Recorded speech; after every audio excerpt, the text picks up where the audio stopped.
said, bunk everybody. Hope for New Day. I'm here with a very special guest, one of my family members, and we're talking about not looking to other individuals to validate who you are. Because first and foremost, the ones above the heavens are the ones ultimately responsible for your breath and life, and those are the ones that you should be concerned about validating you, not someone no better than you or no less than you. And it's very important to live in your purpose because you're worth it. And even if somebody hits like or acknowledges whatever that you're presenting, it should not make or break you. What do you think? I agree. I think that's the way it should be. The way I was with Jesse. Don't say that. It's okay. Please clarify. Or the way I was with Richard, my first husband, who mistreated me. And one day I just woke up and said, this is not going to happen to me no more. You know, I am who I am, and you can't make me be something that I'm not. And thank you for being brave enough to share that. It takes a lot of strength and really healing.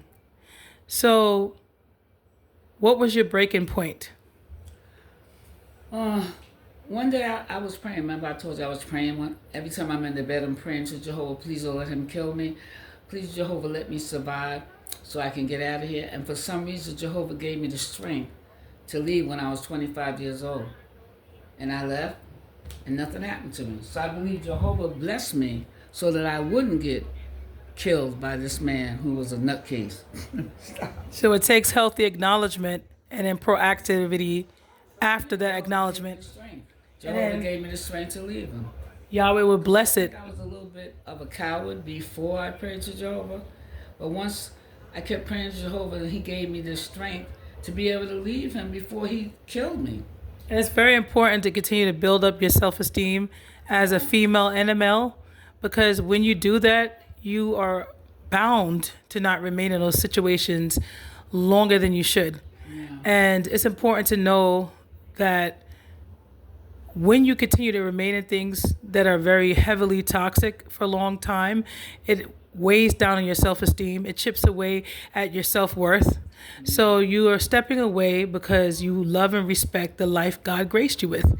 And you love Jehovah, Yahweh, alongside Christ Yahshua more than anyone else.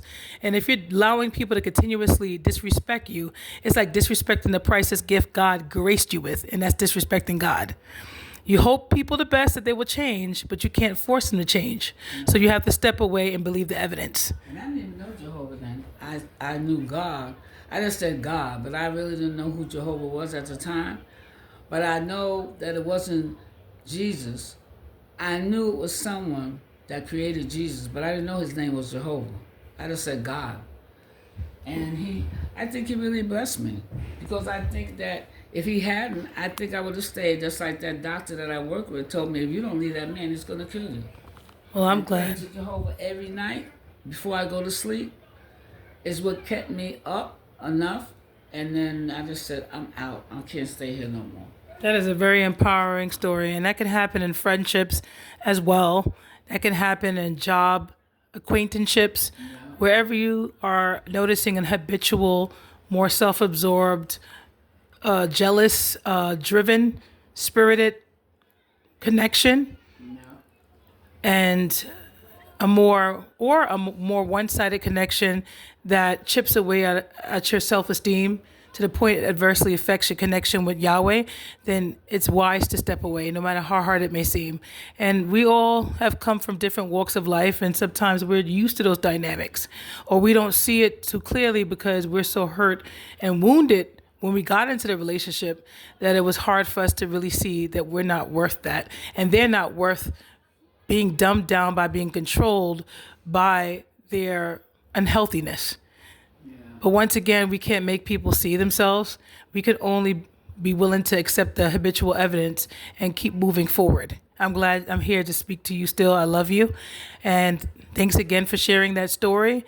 And I just want to add that if you're looking for people to validate, if we're looking for people to validate us, ultimately we will always be unhappy.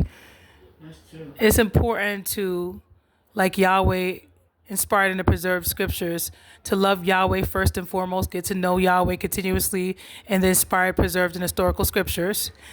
And then we can have a more healthy understanding of what love truly is. And then we can connect with somebody in likely a healthy way, flaws and all.